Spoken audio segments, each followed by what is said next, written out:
do you have any signs that you can see if someone potentially would be a cheater that you're getting into a relationship with? Totally. I mean, yes, totally. So that they're absolutely signs. Can a relationship recover after cheating? And the second one is, what are signs to spot someone who would cheat? So the first answer is, a relationship can absolutely recover out of cheating, but not by someone promising not to cheat again. Really? Right? Because what happens is, there's a cycle that happens, which is someone, they get caught. They're not guilty about it till they get caught, usually. Right? There's a pain, there's a wound, there's a trauma afterwards, right, from the other person. And then the relationship they currently have is then threatened. They go get fearful and desperate of abandonment, and they promise anything to get that safety and security again. Interesting. Once they get the safety and security again, they then rebel against it and cheat again. Really? Yeah, that's the pattern, right? How many people would you say cheat one time in a relationship, repair, and then cheat again? What do you think that percentage is? I guess I couldn't tell you the percentage, but the saying, fool me once, shame on you, fool me twice, shame on me. However, being somebody like the short version of the answer is, you can if you actually do the work to change, right? So in other words, if someone says, I cheated, I really need to look at myself and why I would do that to somebody I supposedly do love and care about and in a relationship with, and are married to, or live with, or have children with. And I'm really going to do the work on myself and to really understand, first of all, they have to own it entirely, 100%. One important message about cheating is that it's so hard when you're cheated on to think, what did I do, or what did I do wrong, or it's my fault, or you have nothing to do with it. There's nothing that is your fault that makes someone else act outside of their integrity. So so we'll talk about the cheatee later, but they have to do the work, which is, why did they do it? What was going on? What was the wound? And then actually do the real work to repair that wound and become whole again. And then relationship is possible. Flip side of that. So a partner, and tell me if this is too much, because it's such a broad topic. I love it. So the cheater can repair and can really repair, but the relationship can still not work out. And this is because the person who was cheated on does experience what's called betrayal trauma. Right? It literally is a trauma. Being cheated on is a trauma and betrayal. And sadly, even though you're the victim in the situation, it's a trauma, one that it's important to heal from. So a lot of times, how do you have forgiveness? How do you have trust again? You can't repair a relationship unless that trust is restored gradually over time.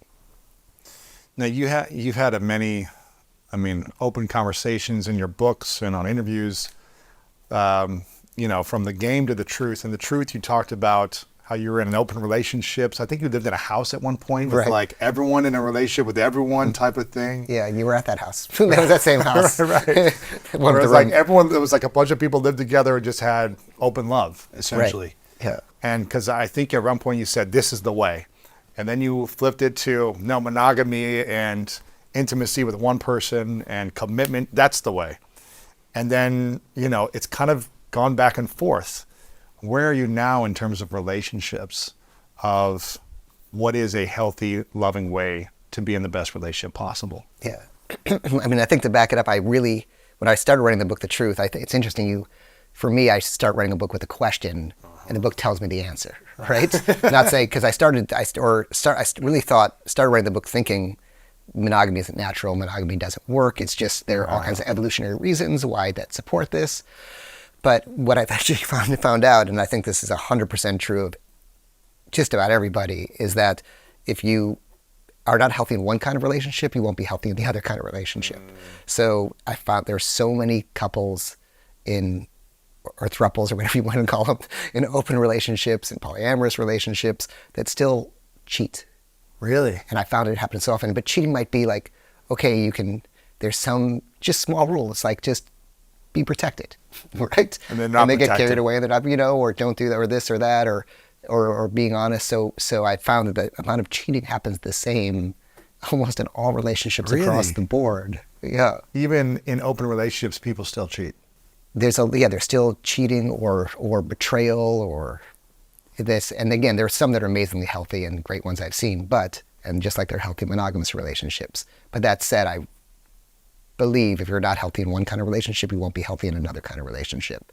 And what I found was separate from monogamy, polyamory, ethical non-monogamy, all those things, and just like get healthy and secure in yourself, and any kind of relationship will work. Wow.